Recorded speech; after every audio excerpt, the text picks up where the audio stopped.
Well, Hugh, thank you very much. I'm honored to be introduced by such a good man and an important leader for our country.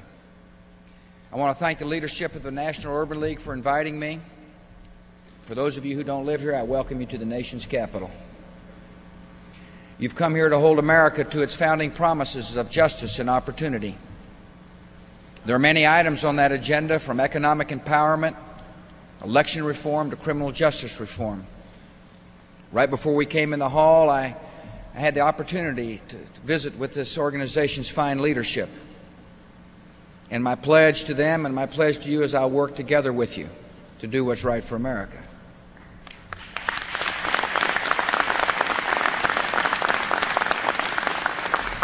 Here in Washington, we are reaching a moment of decision on one issue, an issue that is urgent in every urban neighborhood: the issue of education. So this morning, among the nation's most influential urban leaders, I want to speak about the essential choices facing our Congress and our country when it comes to the reform of our public schools. Again, I thank my friend Hugh Price for the invitation. I thank him for his diligence. I thank him for his leadership. I want to thank Ken Lewis as well. I appreciate so very much Leland Breslin. I want to thank Ken Blackwell, the Secretary of State of Ohio, and Joe Rogers, the Lieutenant Governor of Colorado, who are here. I appreciate so very much the Secretary of Education, Rod Page, serving our nation. You know, when it came to picking the Secretary of Education, I wasn't interested in picking a theorist or a philosopher. I was interested in picking a doer. And this man had run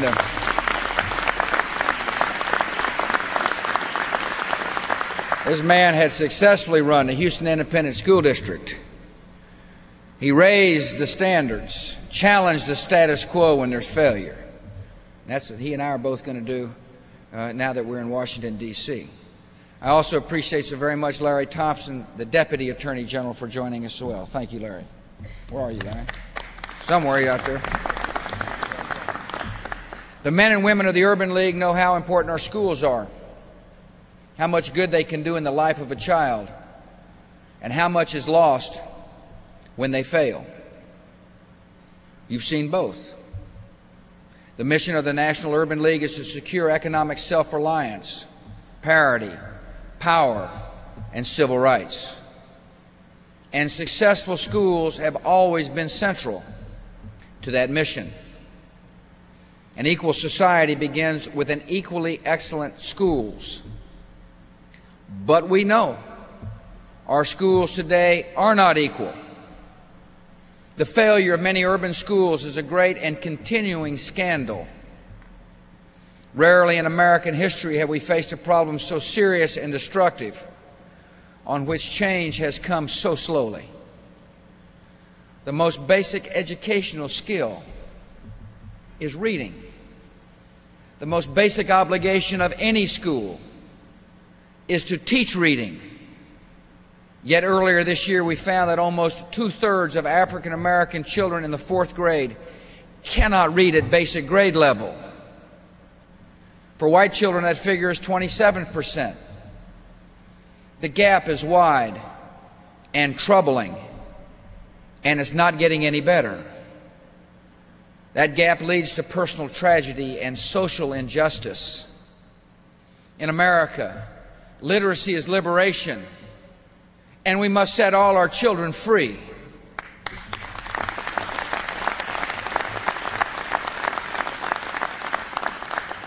The ability to read is what turns a child into a student. First we learn to read, and then we read to learn. When this skill is not taught, a child has not failed the system. The system has failed the child. And that child is often put on a path of frustration and broken confidence.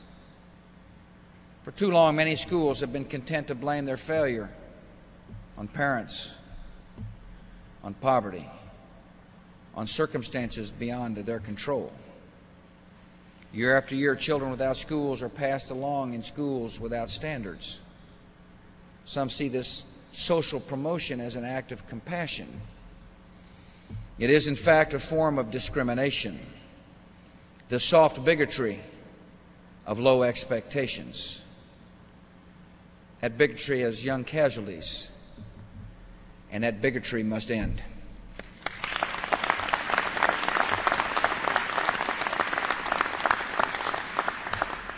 Listen to the experience of one young girl from New York. She said, in the 5th grade, I missed maybe 90 days of school, and they passed me with no problem. In the 6th grade, I missed maybe 100 days, and they passed me with no problem. I don't even remember taking the exam, she said. They just kept passing me along. I ended up dropping out in the 7th grade. I basically felt that no one cared. That young woman learned one lesson in school. No one cared. At least no one who could help.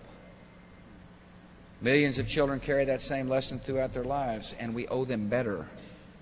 We owe all our children the pride and promise of learning. We must return the spirit of ambition and achievement to all our public schools. The Urban League is reaching toward that goal by highlighting student achievement, by focusing on early literacy, by encouraging every child to read and rise. And our government must have those same priorities. Education is a local responsibility, yet improving our public schools is a national goal.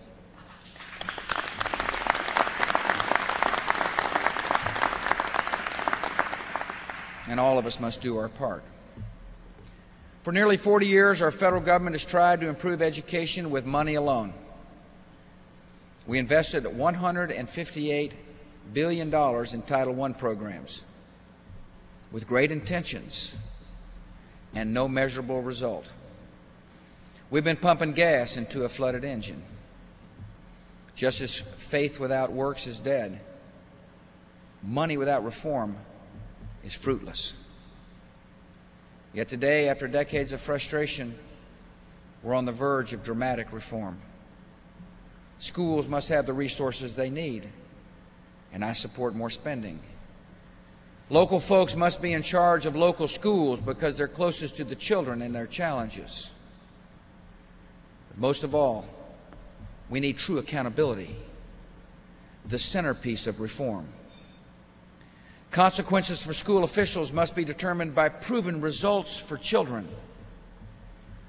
Those in authority must show responsibility. The purpose of education, after all, is not jobs for adults. It's learning for students.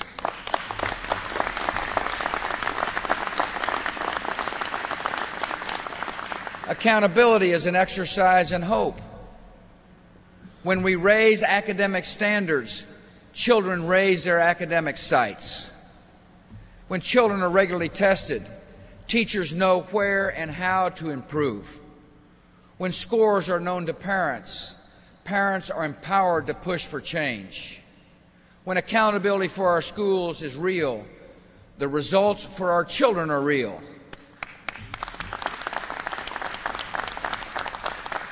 I know this because I've seen it.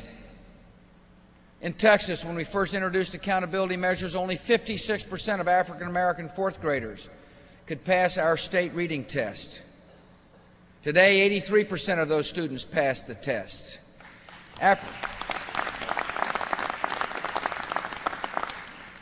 African American 8th graders in Texas are writing better than their peers in any other state.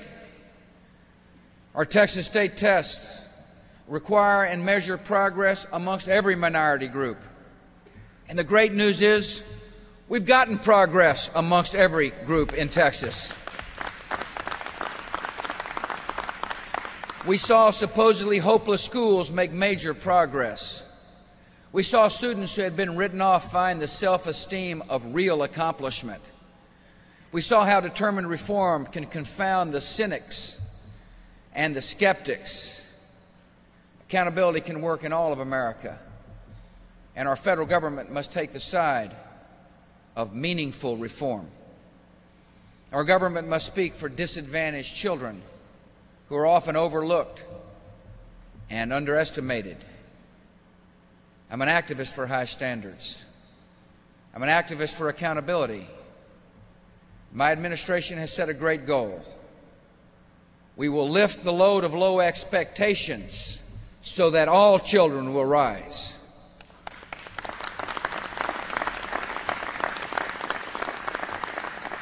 The United States Congress now shares this goal. Our plan passed both the House and the Senate with big, bipartisan majorities. Our national debate has come a long way.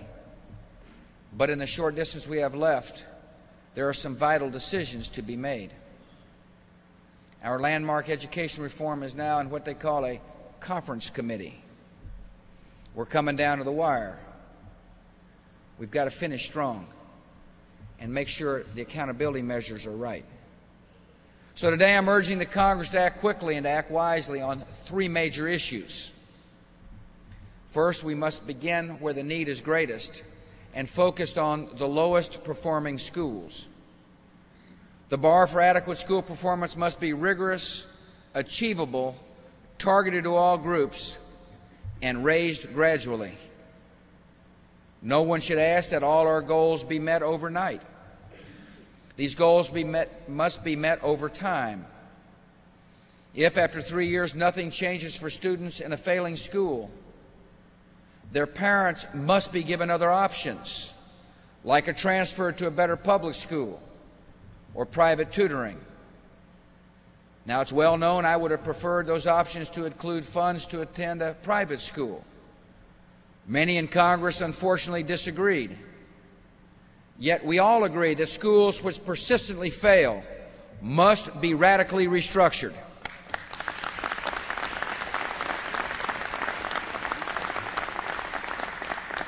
Some of my allies in reform want to require dramatically improved performance immediately, everywhere. I appreciate aiming high, but setting impossible expectations means setting no expectations. The undoable never gets done. If we identify all schools as failures, we won't be able to focus on the greatest needs. If goals are unrealistic, teachers will become discouraged instead of challenged, harassed instead of inspired. By confronting the worst problems, we direct our energies and send a message of reform heard throughout the entire system. Second, states must choose their own tests.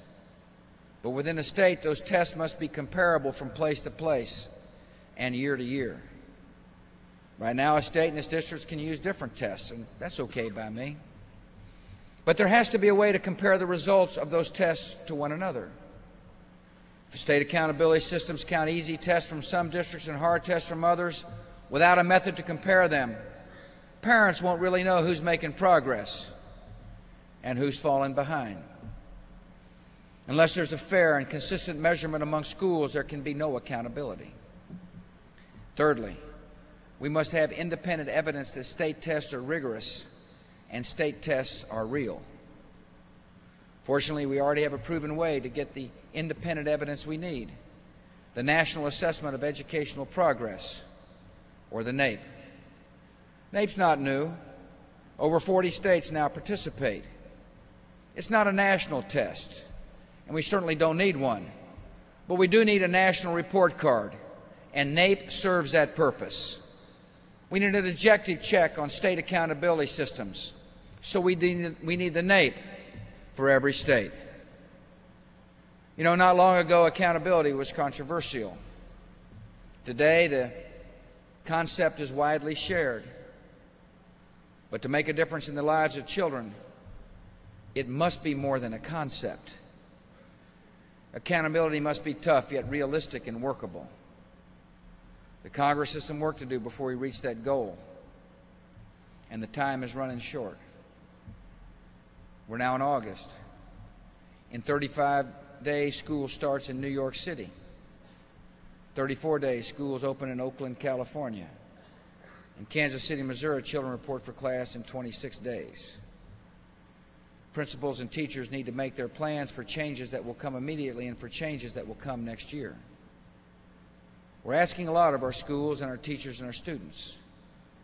They have a big job ahead of them, and so do we here in Washington.